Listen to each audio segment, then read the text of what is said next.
Onboarding, why it matters. Today on the Daily Show. 5, 4, 3, 2, 1, 0, ignition, liftoff.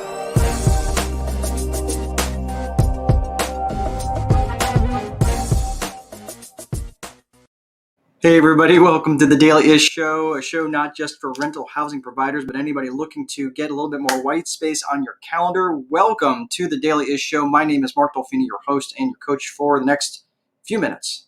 It's good to see you. Thanks for joining me on the Daily Show. So today we are talking about onboarding and why it matters. And onboarding used to be thought of just as a human resources, HR sort of activity for people that are hired into your organization. And a good onboarding process is important. It really is. It's not just, hey, here's our new hire. Let's tie some balloons and then to their chair and then walk around and introduce everybody that for names they're not going to remember. And then, oh yeah, by the way, here's our 1,000-page manual that you need to read through for the next 9 hours. Yeah, not fun, right? Where a good onboarding process, especially for different companies that I've worked for that did this well, they made it an event. They made it a big deal. And so my discussion today is about onboarding your customers, onboarding your new customers, your new clients. And obviously, if you get this right, this is a no-brainer because it is so hard to get new customers. I don't remember the exact statistics, but you can Google it yourself. But it costs generally 9 times, depending on the study you look at, to get a new customer versus maintaining and keeping an existing one. So obviously you want to show as much love on them as you possibly can, and getting the onboarding process down right is critical.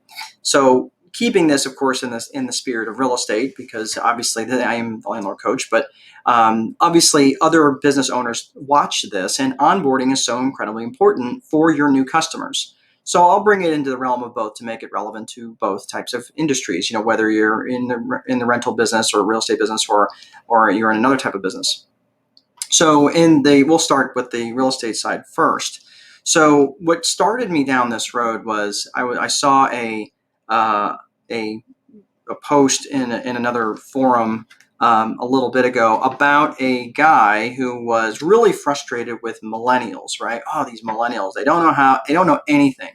They didn't know anything about a circuit breaker, and they were having power, they didn't have power, and they said, did you check the panel? And they didn't know that, right?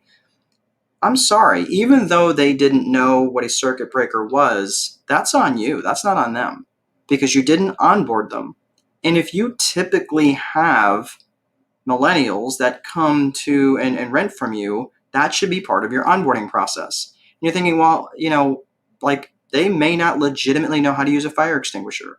They may not legitimately know how to change the batteries in a smoke detector, right? The things that you are expecting of them, or changing the furnace filters, 15 or 20 minutes up front, or maybe just printing something off with an onboarding with them, is going to make them feel a little bit loved. And even if they already know that and you have a consistent process for onboarding them, then you can show them a little bit of love, and they're going to want to be with you for as long as you have a rental property.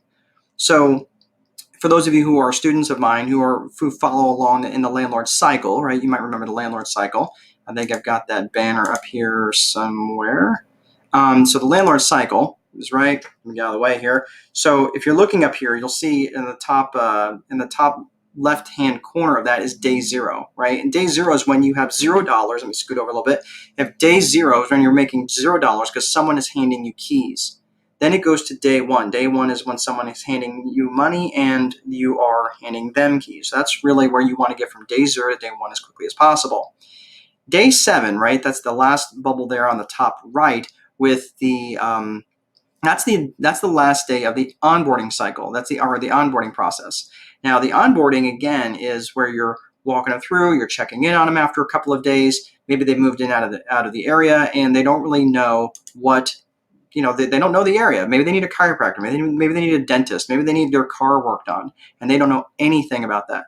Think about someone that moved here. Let's take millennials out of the equation for just a second, because they're an easy target. But what if someone moved here from a foreign country, right? And it's just different. Things are just different here. They work differently here. So I'm assuming electricity works pretty much the same way across the galaxy. But if someone was coming here, maybe they're not familiar with how a circuit breaker works. Maybe they're used to different technology. Maybe they're used to different things, right?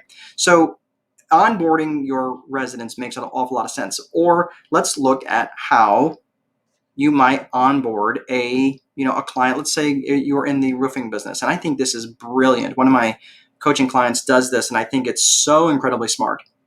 But what they do is they give them a little sheet that says, hey, if you have dogs that are afraid of thunder, us banging on your roof is probably going to freak them out for a couple of days. So you might not want to have your dog there. Maybe do something different with your dog. Take down paintings or pictures or things. If you've got an urn setting up on a mantle, take that down so something doesn't get damaged. Right? They prep them. They onboard them through what to expect, rather than just having a group of people show up and all of a sudden start tearing things off. Yeah, they might get you a roof, but at what cost? And it's those little details that make a huge, huge difference in getting not only lasting customers, but also referrals to new customers down the road. So taking a few minutes ahead of time up front is going to make all the difference in the world. Now, I say this because I onboarded a new set of clients today, which was fantastic. I love bringing on new clients, but I also want to make sure that they know, how to schedule a coaching call, where to go for their for where access to the course, where to go, for the group calls and things like that, and the different dates that we have for the mastermind and so forth. So I want them to know all of that. I don't want them feeling lost. I don't want them feeling like they've got no direction. Now, again, they might have to be reminded a couple different things of how to log in and stuff like that. But once they get assimilated into the culture, then they don't have to have this large ramp up period. An extra 30 minutes makes all the difference in getting people onboarded and making lasting customers and making a lasting impression. So think about that. No matter what business that you're in, if you're in a multi-level marketing program, right? If you're, whatever it is you're doing, what could you do that's a little bit extra to bring them on board and bring them through and reach out to them and say, hey, have you logged in? Have you done your thing? Whatever it is, show them a little bit of extra love. What could you do to make them feel a little bit more special? That they're just not another number to you. Those are these little things make all the difference in the world, and onboarding is definitely one of those. So what do you do for an onboarding process? What is that?